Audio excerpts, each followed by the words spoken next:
Thank you all for joining us today for this presentation on visa and residency pathways for international researchers in the United States. This event is primarily aimed at European researchers in the US, given that we at EURAXESS North America are tasked with supporting the European scientific diasporas, and our co-hosts are two such networks themselves. That said, this event is open to all and relevant to all. And as a quick reminder, we will be recording this talk and then sharing it afterwards along with a copy of the slideshow. So for some very quick housekeeping, we'll ask you to please direct your questions to the chat box, and we will be sharing your inquiries during the Q&A at the end. So without further ado, I will turn it over to Sophia Settergren-Booker to give a brief overview of the organizations co-hosting this talk and to introduce our main speaker. Thank you, Sophia. Thank you so much. As Jackson mentioned, I will briefly introduce the organizations co-sponsoring this event, and then I will turn it over to Brendan. So first we have EURAXESS North America, which is a networking platform to inform the community of researchers of all scientific domains and nationalities based in North America about the career opportunities that the European Research Area, ERA, offers, including European, national, and regional funding opportunities. They also support the European Scientific Diaspora in North America initiative together with the EU delegation and EU member states and associated countries. Second, we have the Hellenic Bioscientific Association of the USA, which is an organization of Greek biomedical scientists that are based in the United States. Their mission is to enable and facilitate interactions among Greek biomedical scientists and inspire collaborations. They try to achieve these goals through various networking, educational, scholarship, and teaching exchange programs.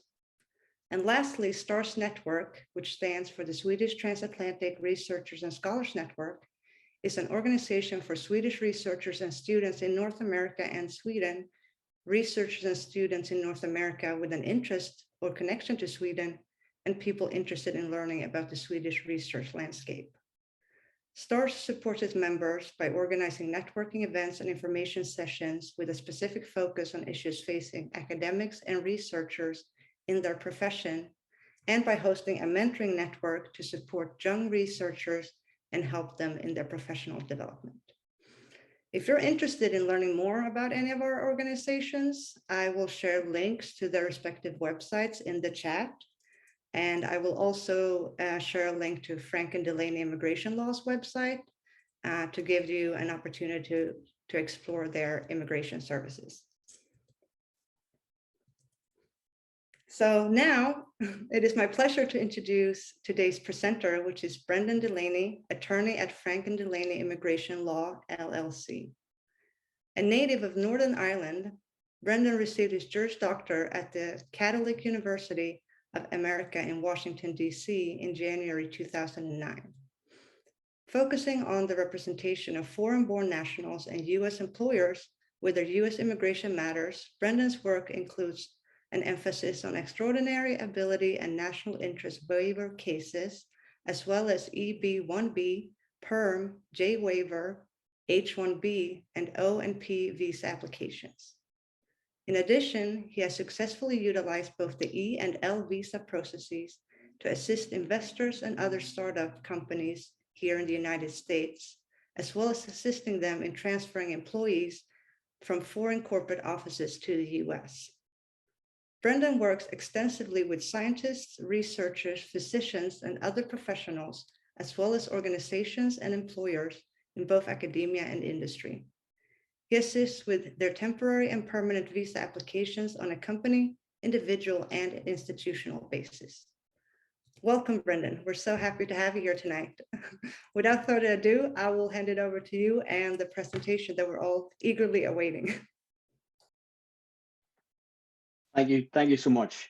So yeah, thanks for the introduction, and thanks for having me here tonight. So I suppose at this point, as they say, without further ado, sort of let's get started. So I'm going to go ahead and share my screen, and I'm going to talk over these slides for the next probably 30 to 40 to 45 minutes, and then we'll have some Q&A. So anyway, let's go ahead and get started.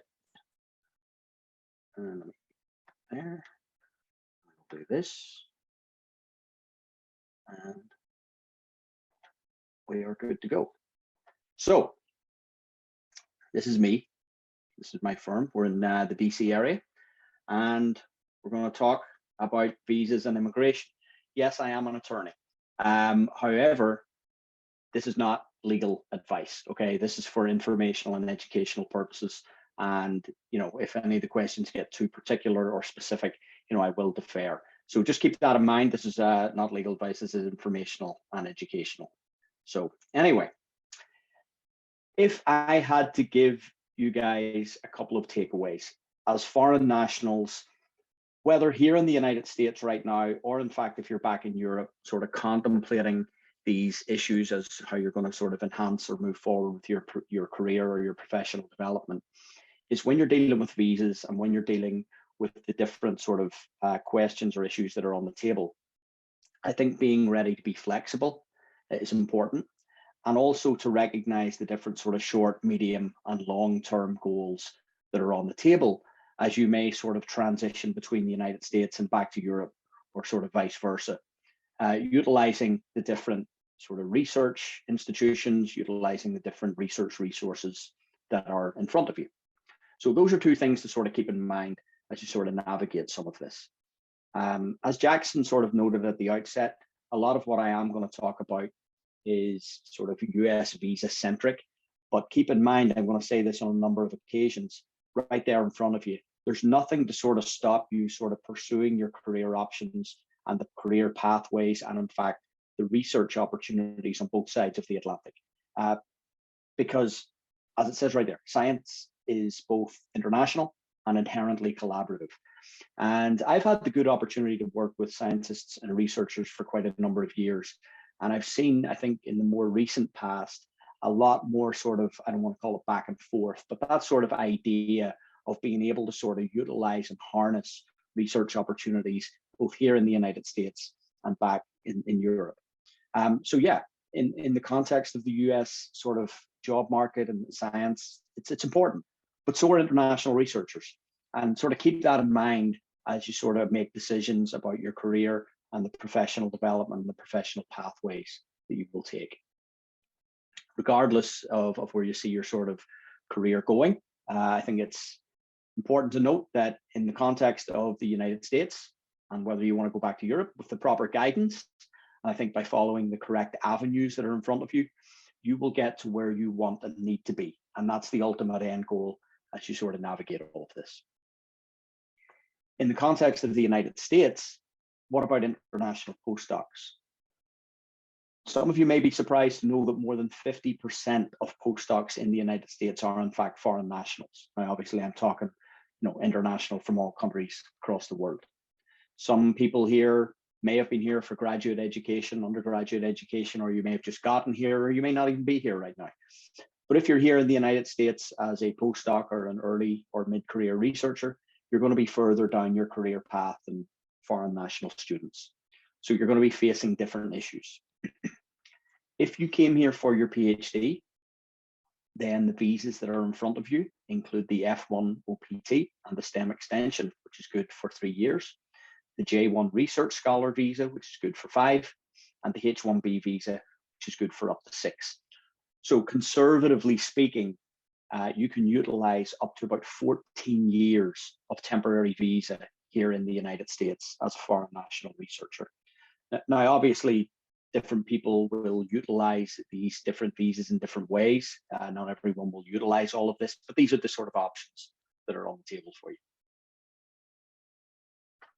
So who can help? If you're here in the United States, and if you're in an academic setting, you're probably, and I hope you would be familiar with your international office. And they are a resource for you in the context of your university or your academic institution. You're under their umbrella. And so ask them the questions, what is OPT? How can I utilize that? What about the J1 Research Scholar? What about the H1B? One thing I would say is, and as Jackson sort of touched on in the outset, looking at the sort of European diaspora and the different countries, it's natural that we sort of can at times gravitate towards people from our own country. We have discussions, we have conversations, we may have referrals. But remember, at the different institutions that you guys are at, titles and positions matter, and they can be different at different institutions. So just because your colleague may say, well, at University A, we can do this type of visa for this position, that may not be the same at your university or your institution. So it's always important to talk to the people who matter. And I think very important as a foreign national here in the United States, and or as you sort of navigate the journey between the continents, is to keep in touch with other networks and resources. I actually had the good opportunity a few years ago to do a presentation at the National Postdoctoral Association annual meeting, not just on immigration, but with with and about the sort of international diaspora. It was quite interesting to sort of look at that idea and the importance of that, and the importance of sort of utilizing these resources. If you're involved in networking organizations, they should be proactive, just like today, turning up, looking at these different options, webinars, seminars, in-person meetings that are in front of you, sort of utilize and harness that, because it's going to be helpful to you in the different facets of your career. So what does being proactive mean? Just like I said, do seminars and programs, keeping abreast of changes.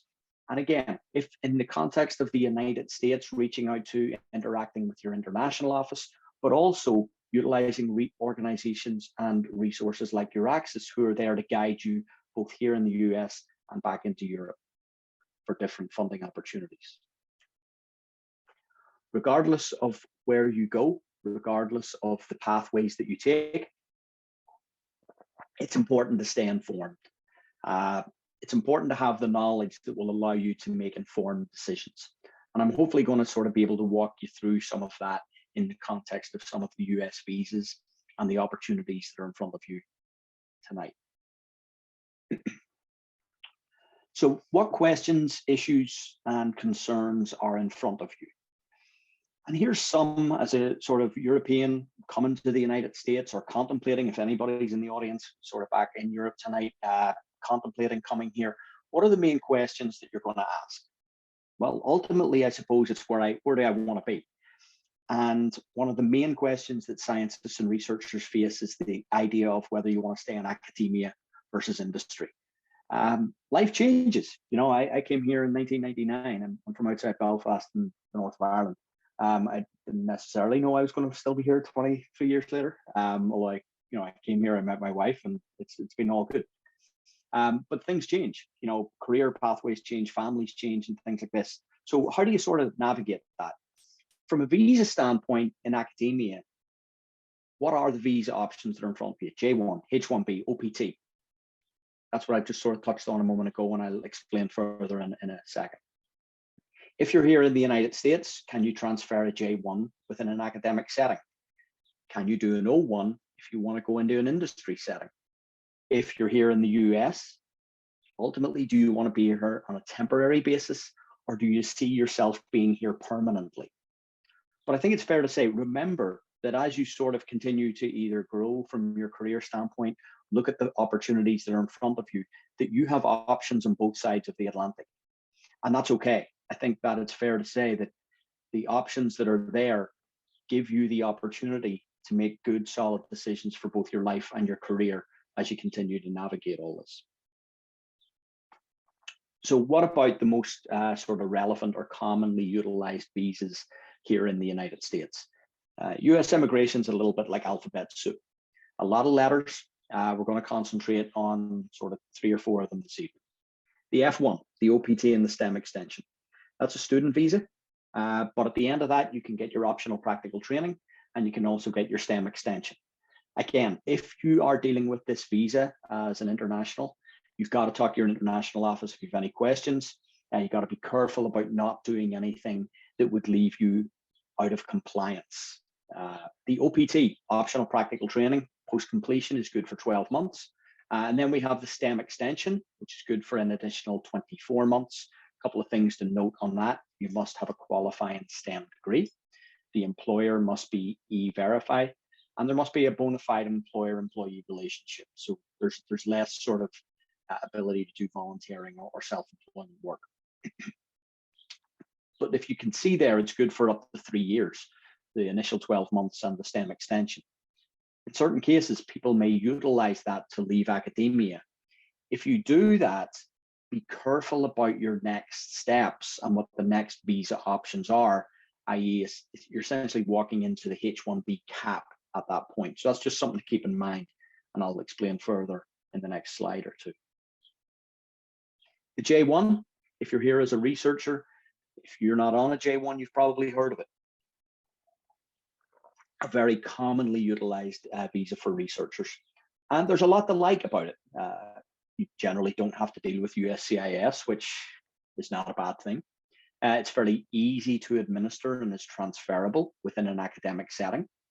If you're here and you're married, your spouse can obtain J2 employment. And there is some tax treaties, which I'm not really going to comment upon, but there are certain instances tax treaties, which may in certain sort of small cases give you a tax benefit. But we also have 212E. 212E is a 2-year home residence requirement, and not everyone is subject to that. You're going to generally be subject to it if either A, you received government money, either from the US government or your own government, and or if you are on your home country's skills list. Now, whether you are in fact subject individually is going to depend upon your own situation. What does it mean? It means that if you are subject, you are supposed to go home and reside at home for 2 years before you can either get a H1B or a green card. However, you can get a waiver of that requirement. If it's government financing, the government entity who gave you the money would have to waive it and say, yeah, we don't care that he or she doesn't go back. And if you're on your home country skills list, you're going to need a letter of no objection. Or you can fulfill it. You can go home and reside for 2 years. It's important to note, and I actually, especially talking to, people from Europe, is that home means home. So for example, if you are from France and you go back and take a job and reside just over the border in Germany, you're actually not fulfilling your home residence requirement. So home means home. As it says right there, you're going to need that waiver or to fulfill the requirement for either a H1B or a green card. You cannot change status if 212E applies. So if you have a waiver issue, excuse me, if you have a waiver issue and you want to change status to H1B, you're going to have to get that waiver through before you can file the application. What about the H1B? A professional work visa for here in the United States. And we essentially sort of break this down into 2 main areas: cap exempt versus cap subject. So what does that mean? Academia, broadly speaking, is exempt from the cap. Therefore, an academic or a university or an academic research institution or a non-profit research institution can file a H1B for you at any time. Okay, that is not so in industry. Industry has a cap. There's 85,000 available. The cap was reached for the last fiscal year, and it has just been reached again this month. I think there were over 300,000 applications filed, and 85,000 will be selected. So you've got probably a 1 in 3, less than a 1 in 3 chance of being accepted if H1B was filed on your behalf. One of the significant differences between the H1B and the F and the J is that the H1B is a dual intent visa, and therefore you can continue to work and travel on your H1B and therefore maintain that status up until the day you get your green card. That's very different from the F and the J. However, a couple of things to keep in mind. Again, know the policies where you are, because titles and positions matter. University A may say, yes, we will file a H1B for this position. University B may not. So talk to the people who matter. We have seen higher levels of scrutiny and adjudication standards, for example, wages, types of position in an industry standard. Usually in academia for research positions, it tends to go through pretty seamlessly, although sometimes universities and research institutions will run into some wage issues. More recently, the Biden administration have reverted to what we call deference to prior approvals. So if you had previously been approved for an H1B and you filed a renewal, or extension, then you would expect that to be approved as a matter of course. The next one, the O. The O visa is a pretty difficult visa to get approved for, pretty difficult visa to meet the standard for. And there's reasons for that. you got to show that you're one of the few at the top of your field. You have to show extraordinary ability.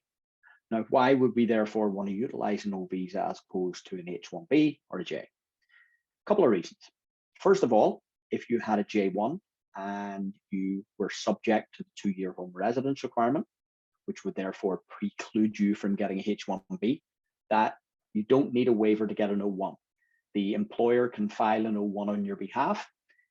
Immigration would approve it. You would leave the United States and then return in O1 status to start work. You would still have to ultimately take care of the 2-year home residence requirement, but that is certainly a circumstance that would warrant getting an O1. It's also a good option for industry if there are no H1Bs available. So for example, right now, we've reached the H1B cap for the upcoming fiscal year. If an industry organization wanted to hire you, they could still hire you on an O1. There's no discernible time limit on O1s. You can first one for 3 years, and then you can continue to extend that on a yearly basis. It is, however, a restrictive standard, and so it is quite difficult to meet that standard. But it is interesting to note that a couple of months ago, the Biden administration did publish some guidance providing deference to STEM and specifically referencing the O1 visa. How that will be applied, though, remains to be seen. And will it matter? Will it sort of lower the standard for STEM applicants for O1s? We're going to have to see how that plays out. So there are different visas at play. There are different options in front of you for a foreign national who's here in the United States. So I think it's a logical question. Do you feel constrained with regards to your visa situation here in the US? If so, here are some things to look at. Here are some things to contemplate. Regardless of whether you are in an academic or an industry setting, ask yourself the question, do I know my employer policies? Do I know my employer policies in terms of potentially sponsoring for a green card? Is institutional or company sponsorship a possibility? If, for example, an institution or a company sponsors you for a H1B, you don't necessarily want to be waiting until year 5 to find out that they don't sponsor for green cards. Now, with that being said, you probably don't want to be knocking on their door on day 2 and saying, will you sponsor me for a green card? But I think it's at an appropriate time is to have that conversation to see how that will play out in a sort of longer term. But I will say this, out of all the foreign national professionals here in the United States, you guys who are involved in a STEM setting, who are research scientists, you have many options that other people do not, okay? And that's important to sort of, I think, note and understand in the current climate. So let me explain. Generally speaking, a foreign national in the United States is going to have to be sponsored for a green card. Scientists, researchers, are you aware of self-sponsored green cards? Because it can open up doors and allow you to explore multiple career options, both inside and outside of academia, both here in the United States and in Europe. Okay, you can utilize and harness your scientific and research expertise, whether that is picked up in Europe or the United States, and apply it regardless of geography. What are these options? Well, we have employer versus self-sponsored applications. Employer-sponsored green cards. It's where your employer sponsors you for a green card. That's what I would call the traditional method of getting a green card, and it's somewhat easily navigable. But the employer has to step in. The employer has to commit to sponsoring you for a green card. Under a self-petitioned application, you as the individual are driving the process. Therefore, it can give you additional options, and it can open additional doors for you professionally and from a career development standpoint. But it's a restrictive standard. So if this is something that you're going to want to pursue, I think it's important to be prepared and be understanding of the process. Generally speaking, transitional or non-traditional fields of scientific research were maybe more difficult to navigate under the self-petitioned application process. So the question becomes, are they allowable? The short answer is yes, they are more allowable now, I think it's fair to say, than they were a few years back. So again, there are more options, there are more open doors. So if you can process a self-petitioned application rather than relying on an employer to sponsor you, you're ultimately going to have more options regarding your ongoing and long-term employment. So what about that question?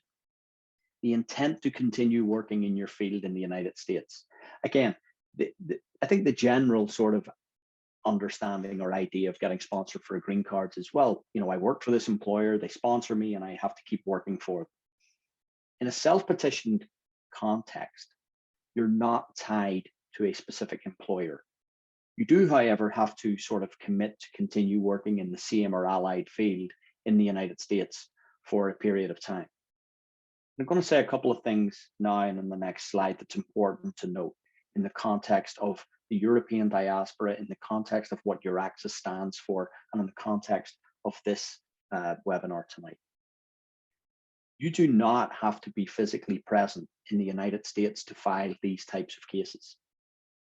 You can apply from overseas and ultimately come to the US with your green card. So if you're here in the United States and you want to return to Europe to pursue your own career and funding opportunities, you can do that and you can still pursue this option. Essentially, you have the ability to your scientific work, your European funding sources, and your European institutions while continuing to build your scientific career, and yet at the same time, keeping your long-term professional options open on both sides of the Atlantic. What does that mean? If you're here in the United States and you're looking at attractive research opportunities back in Europe, that's absolutely fine. You could be here, you could return to Europe to pursue these funding opportunities. You could file your green card application from there and ultimately return to the United States as a US permanent resident. In fact, as it says there, if anyone in the audience here tonight is actually online from Europe, you can file these types of applications without ever having come to the United States. So again, you know, whether you're here, whether you're there, you can liaise back and forth, okay? So these types of applications are not predicated on being physically present in the United States at the time of filing. And that's, I think, important to note as you explore your options, explore your opportunities, both here and back in Europe. So self-petition green cards. Now that we know that we can explore this opportunity regardless of whether we are physically present here in the United States or back in Europe or, you know, wherever we are, is this something that you can consider professionally? Here's the questions to ask yourself. First of all, what is it? Well, it's, as I said, it's a self-sponsored application. There's no reliance on an employer. Well, what are you asking? As I like to tell people, it's a very sort of fancy way of asking a very simple question. Do I qualify for a green card? Well, the next sort of logical question to ask then is, am I qualified? What I would say is that you need strong professional credentials. The importance of your work in and of itself is not enough. So what can you do? You prepare yourself and you be ready so that you're ready to file with a strong case. And that, in my opinion, includes getting a full and frank evaluation of your credentials. I have the opportunity on a sort of daily, weekly basis to discuss the prospects for individuals. I look at people's CVs. I'll give them feedback and say, okay, this is a strong case because. In certain instances, I may have to say, this is not a strong case and you need to build things. But it's important to have that information in front of you. So again, you can make an informed decision about what steps to take. What do these self-petitioned applications entail? Well, first of all, we have extraordinary ability. Essentially, you have to show that you're one of the few at the top of your field. If you've got one of those Nobel Prize sitting on your mantelpiece at home, you're going to be fine. You'll be good. You'll get approved.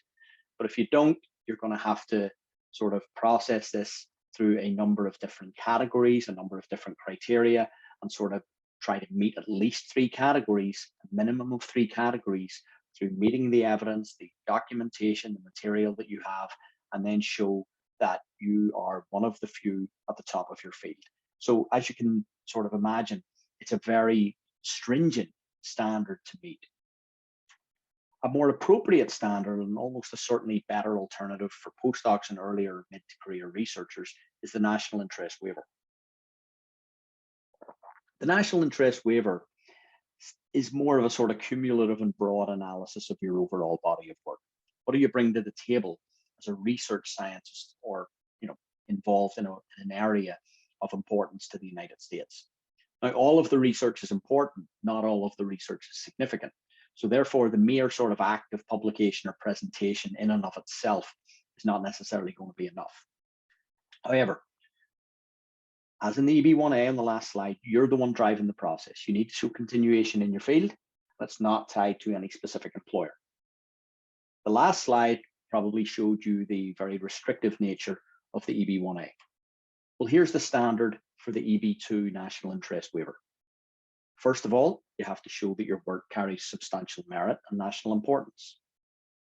That's pretty standard for anyone in research and science. It's really number two is where it's at, as they say, that the foreign national is well positioned to advance the proposed endeavor. And that's where you get into sort of the meat of the application, the significance of your work, the substance of your research that you bring to the table.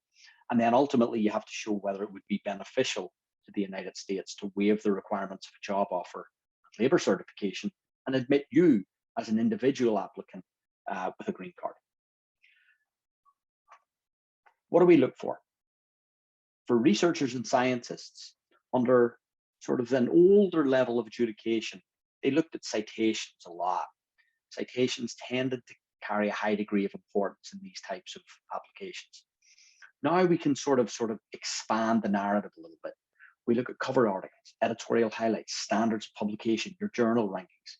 Have others sort of utilized or implemented your findings? What grants, funding? What about your work?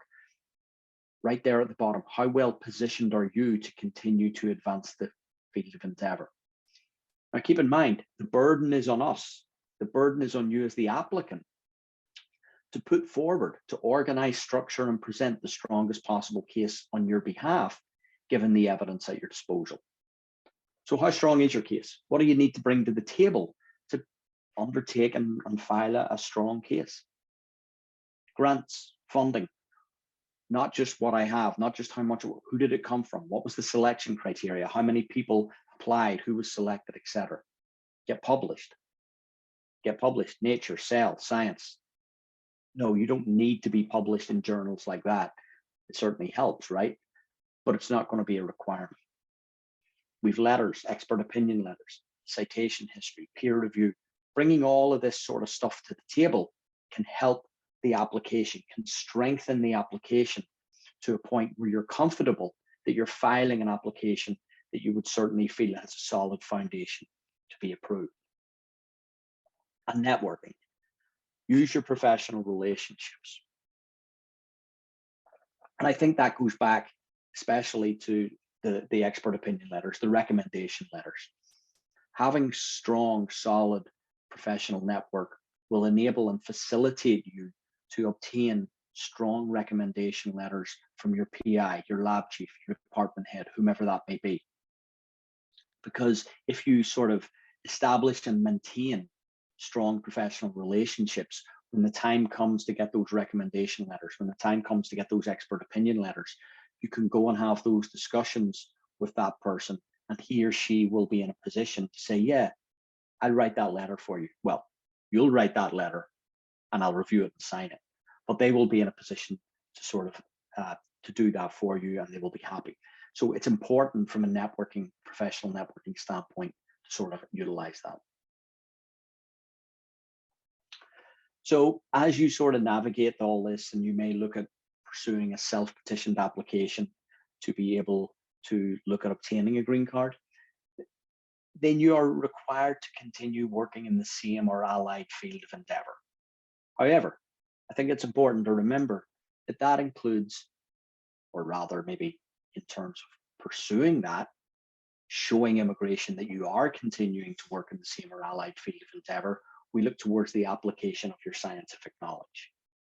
And the application of your scientific knowledge can be harnessed in an academic sense, in an industry sense. It could be entrepreneurial.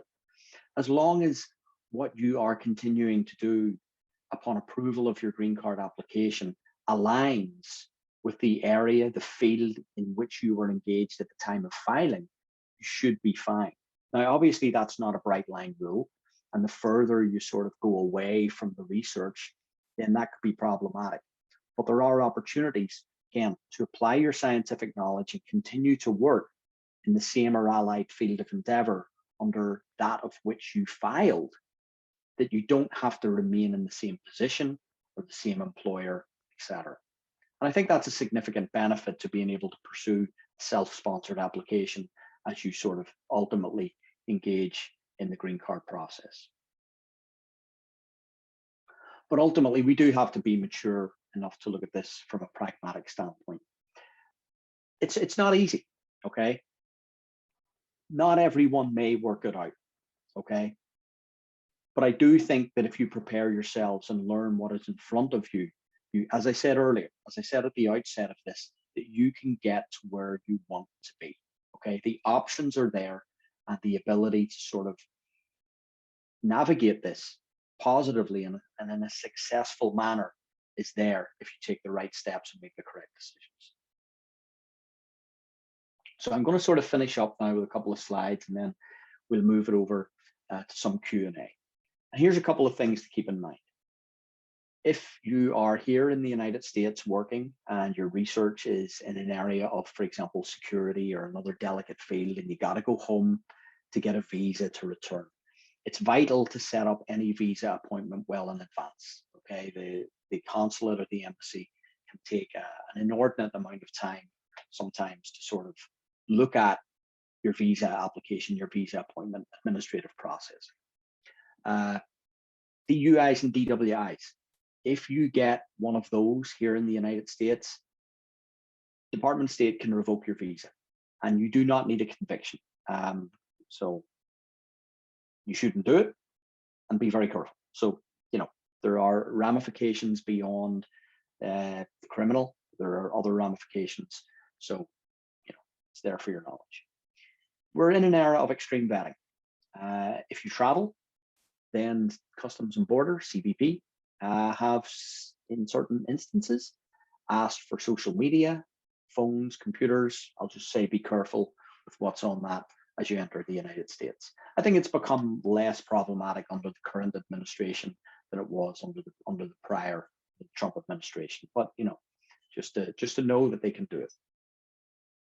We've talked a lot about sort of, you know, US visas and US green cards, but as I said, I've also sort of tried to intersperse the idea that as you sort of navigate your career pathway between the US and Europe, you may be in the US for a period of time and get your US green card, but then you want to go back. Research opportunities appear at that point in your career. Well, you can do that. However, having a green card means that the United States should be your place of permanent residence. So essentially, if you get a green card and then wish to return to Europe, you got to be careful about abandoning your US permanent residence. So if you're a green card holder and you're going to be out of the United States for extended periods of time, and or take a position outside the United States, you're going to have to likely look at filing what's called a re-entry permit. Okay, so there is an administrative process to protect your green card, but you just need to be aware of it.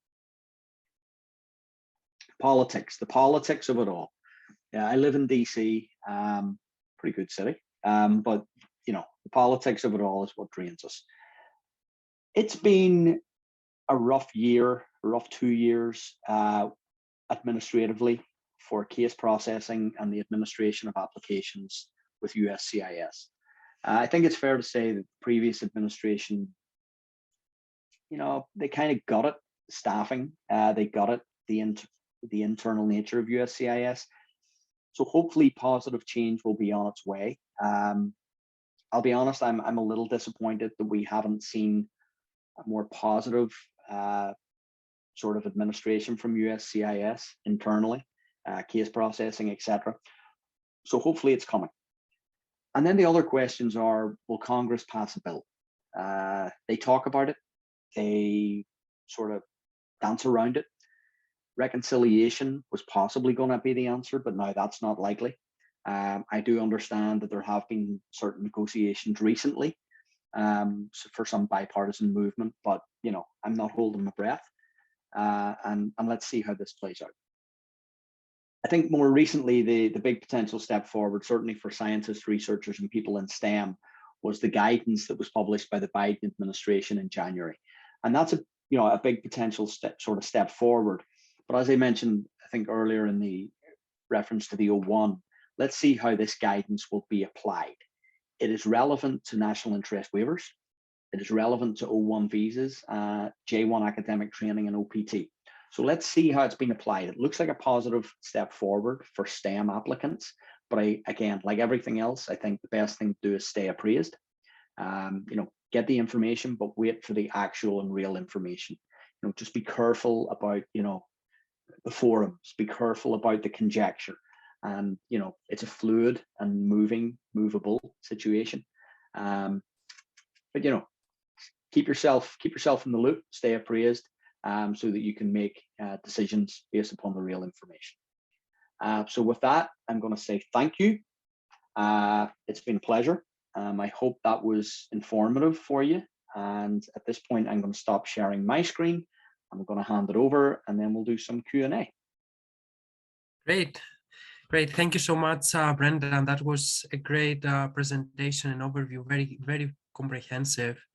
I think we heard today very good points, great overview, and I think there are several take-home messages that it's very important for all of us.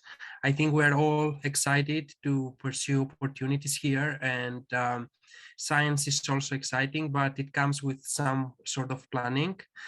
So I think what is important is to consider being flexible, have plan B, C, or D sometimes. Also, I think what is really important is to define our short and long-term goals.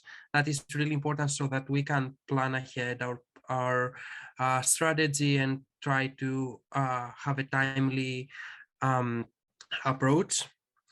I think what is really important is to keep connected, create a network, and gain from this network the experience to ask people. I think it's really important because it's gonna help down the road. And I think there are many resources in academic institutions, especially for students, but also for postdocs. There's different associations, the National Postdoc Association, but also institutional support that all of us need to consider. And with that, I think we have a couple of questions in the chat, so feel free to add your questions and we are going to address them. I think, Brendan, you can see some of the questions. I think there is a question about more information of sponsorship for green card. And I think connected to that question, there is another question whether a lawyer is required for those cases. So would be happy to hear your thoughts on that. Yeah, so I mean, let me say a couple of things about that. So I'll take that, I'll move these two questions aside, more about self-sponsorship for green cards.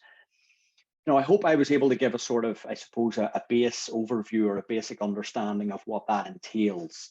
I think to have a more detailed analysis of what a self-sponsored green card application would be for you as an individual, I'd be, happy to take a look at your CV and give you the feedback in terms of the strength of your CV, in terms of your current visa situation, etc. I will say in the context of that, and actually in a broader sense as well, this is not necessarily a sort of one-size-fits-all answer.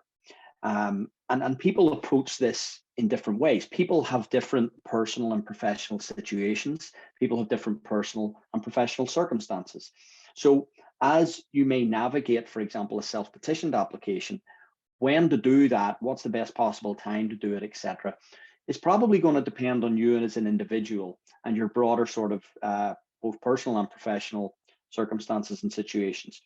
So the self-sponsored green card applications, as I noted in the talk, that is you filing an application on your own behalf. Now, I can be I can certainly, if anyone wants to communicate with me or contact with me, I can give you more sort of details than I went into in the talk. But it's a little, a little difficult in this context to go sort of further in an individual basis. The second part of this is a lawyer required for a self-sponsored green card? Yes, of course they are. No, let me say this. It's an extensive process. Okay, I do what I do. I don't go to the lab. There are certain things that we can do for ourselves. I will say this, the organization, structure, presentation, the putting together, the writing up of all the different aspects of one of these self-sponsored green card applications are extensive. Is it absolutely required? No, it's not. I used to do my own taxes. I used to get a W-2. This is, many years ago, I'd get a W-2. My wife would get a W-2. We'd click the buttons and we'd be done. It was a very simple process. Now I go to an accountant, I give her all my paperwork of this, I let someone else do it. I let a professional handle it. So I'm not going to say that a lawyer is required for a self-sponsored green card, but I do like to think that we know what we're doing in our office. And we have successfully worked on these types of applications for hundreds, thousands of people over the years. It's not an easy process. And one of the things to keep in mind is that we, for example, have a tried and trusted process and method to make sure your application is going to be successful. When I mentioned earlier about getting a full and frank evaluation of your credentials, whether you come and talk to me or whomever you go and talk to out there professionally, I would urge anyone to just make sure that the feedback that they get from any lawyer or professional or service, be ready to hear about potential weaknesses of your case. I'm always, I will look at a CV and I'll be like, okay, here's the strengths of your case. This is what it looks like. But here's a weakness. Be ready to hear about that. Because if you're only going to want to sort of hear about the strengths of your case, and if somebody tells you, oh, you'll be fine, it'll be great, and there are some weaknesses that you only find out later, you're going to be very disappointed. So whoever you talk to, again, I will be happy to speak to anyone, but I always urge people, go and talk to whomever is out there. Be comfortable. You want to be comfortable with whoever you work with, but be ready to understand what the process entails and get that feedback, because it's not an easy process and it's pretty extensive. The next one I saw was about moving back to Europe. Are there disadvantages to having a green card? So I touched on that a little bit at the end, or towards the end. One thing I will say, again, having a green card in the United States, a green card is essentially a permanent resident visa. So holding a green card means that the United States should be your place of permanent residence. So what does that mean? I mean, we can have different residences. That's cool. That's fine. Nothing problematic there. But if, for example, you were a green card holder and you took a professorship position back in Europe, it becomes difficult the longer you're over there to sort of continue to establish that you are maintaining a permanent residence in the United States. And so that's why I certainly always urge my clients to look at the opportunity to file a re-entry permit. A re-entry permit is, in effect, a document that you file to USCIS that says, look, I'm going to be outside the United States for an extended period of time, but I don't want to give up my green card. And they will, generally speaking, give you that first one for 2 years. They'll give you the second one for another 2 years, generally speaking, if it's warranted. So that's 4 years. Things get a little tricky after that, because at some point the US government is like, well, hold on a second. Are you really a permanent resident of the United States, or have you left? And that's what you got to contemplate on a longer term basis. Now, there are other issues pertaining to green cards from a tax standpoint. And I am not an international tax attorney, so I'm not going to really talk about those. Now, there is the fact that if you are a green card holder, you are supposed to pay tax on your US tax on your worldwide income, but there are reciprocity there are trade-offs and all of that, but I'm not going to get into the tax implications of holding a green card while you're abroad. If anybody is here from the UK and or are involved or engaged or interested in British politics, the British Chancellor of the Exchequer is in a little bit of, I don't know if he's in hot water, but he's had a few questions to answer over the past few weeks back in London about the fact that he held a green card while back essentially residing in the United States. It's been quite interesting. A lot of that, however, is from a tax perspective. And a tax perspective is not something in this context that I would want to sort of get too involved in. So there's visa issues, and then there's tax and financial context. We have another one. Can an EU Greek citizen apply for national interest waiver from Greece, provided all the credentials are in place? Sure. Yeah. Again, as I mentioned in the talk, basically wherever you are located, you could be here in the United States, you could be in Greece, you could be up on the moon, you can file this application. As I said when I in the talk, it's a fancy way of asking a very simple question. Do I qualify for the green card? And at the end of the day, scientific research, regardless of whether you are doing that scientific research in Greece, in Belfast, in Washington, DC, in New York, wherever you are, the science is important. And I want you to, remember that if that is something that you're contemplating, sometimes people will come to me and say, well, look, I've just come here, but I had a lot of research back at home. I have a lot of research in European journals. I have a lot of I'm like, that's good. That does not detract from the importance and significance of your scientific research just because it was published in European journals. Science is inherently important to US society. So that is one significant benefit. So at the end of the day, if the credentials meet the standard, you absolutely can file the application regardless of where you are geographically. Thank you so much, Brendan. That's great points. I have a question regarding the timelines and how long does it take, for instance, for a green card, for H1B, when people should consider starting the process? So timelines.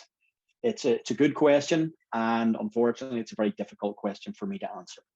I'm going to answer the end of the question first. That's a very personal decision. That's going to be, as I said a little bit ago, that's, there's no way there's a one-size-fits-all answer as to when to start the process. Some people earlier in their careers may have garnered a significant overall body of work. They may have written that sort of crackerjack paper earlier in their career, which may have been very heavily cited, and therefore they may have a platform to apply earlier in their career than someone who sort of moved more slowly through their career. I mean, I sort of tried to note that at the outset, the different temporary visas that are available here in the US, the 3 years for OPT and STEM, the 5 years for the J, the 6 for the H1B. There's a lot of options for you. My view is when you want to file a self-petitioned application, you want to sort of go to the well when it's best for you. And that may be earlier, it may be a little later. So that's a sort of not a one-size-fits-all answer. Go when your application's strong. That's what I say. Timelines. Yeah, thank you. Another question. Sorry, apologies, Crystal. That's okay. The timelines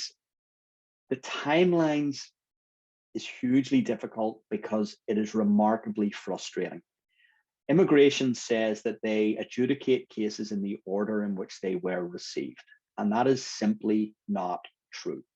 I have had, for example, national interest waiver cases that I filed sort of 6, 7, 8 months ago that I'm getting back approved, and I have cases that I filed over 2 years ago that I am now getting back approved. I would say a decent sort of rule of thumb would be somewhere in the 8, 12 to 14 month range. I mean, we've all learned about the curve the last 2 years. I mean, I think the majority of cases are probably within that, and then we have outliers. But I will say it's been very frustrating over the last couple of years because of the inconsistencies in terms of timelines. Yes, thank you, Brendan. So another question is whether there are any combination of visas that are not allowed or any overlap between visas that are not good to have. So I'll try and answer this. I'm not fully understand, if you're talking about overlap of visas, I will say this: you only ever have one status in the United States. So you can't sort of say, well, I've got an F and a J, and I'm going to merge those together. That doesn't work. You only, when you are admitted to the United States as a foreign national, you are admitted in a certain status.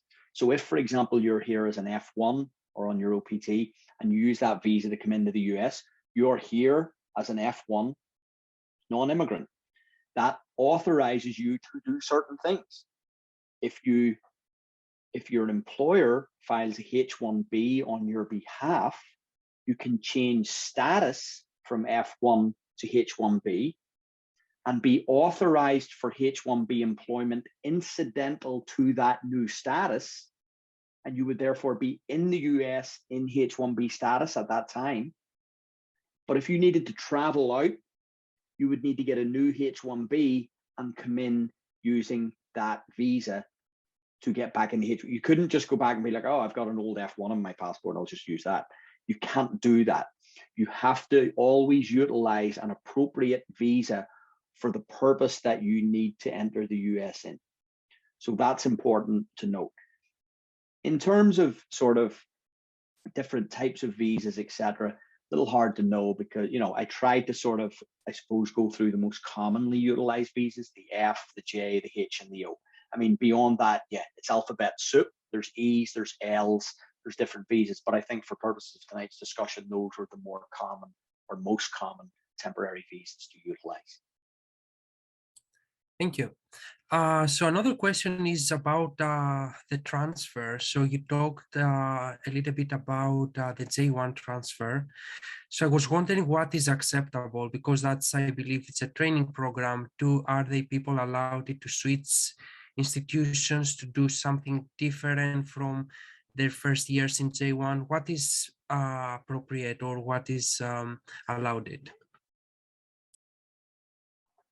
So I'm going to be able to partially answer that question because I can't really get into a specific, you know, you can transfer from program A to program B.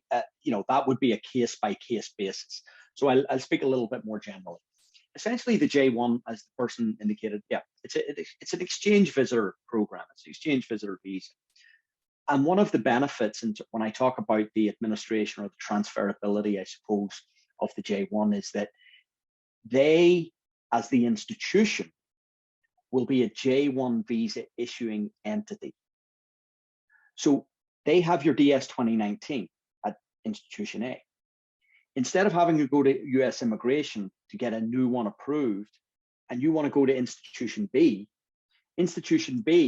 who will also be a J1 visa issuing entity, can say, okay, we're going to issue you a transfer of your DS 2019. We're going to bring you across. We're going to bring you across from institution A to institution B to our program, and we will issue you a DS 2019 in order to facilitate that transfer. So again, difficult for me to say what the overall possibilities are, but generally speaking, if institution B feels that the transfer would be warranted and that they are authorized to do it, then it could be done. And so it's in that context that the transfer of the J1 can be undertaken. Great, thank you so much, Brendan. I don't see any other questions in the chat. So I think that was really helpful, really comprehensive. Thank you so much for your time, Brendan. And it was a wonderful opportunity to learn more about all the aspects of the visa and for the researchers. So thank you so much again. And if there are no any other comments from Sophia Jackson, I think if you want to say something, please feel free. It was very helpful to all. I just want to thank Brendan again. It was wonderful to hear from you and get to know so much about all these very complicated options that we all have. So yeah. Thank you for that. And sorry, Brendan, go ahead. No, I just wanted to thank you guys for having me, for setting this up. And I'm always happy to engage in these types of events. I always think for for people, tonight, a lot of European researchers, which is great to see, delighted, that, hopefully the information I was able to provide will allow the folks, anyone here tonight to make sort of informed decisions about, the next steps to take. And that's what I hope that, people took out of this tonight. So, and thank you guys again for sort of inviting me to do this. It's been a pleasure. Our pleasure. Thank you so much. And with that, before we wrap up, I just want to remind everyone that the session has been recorded. So we're going to share with you the recorded presentation and the meeting. And we're going to also be sharing the links to the respective organizations so that you have a way to reach out and become engaged with our missions. So thank you so much and have a great day.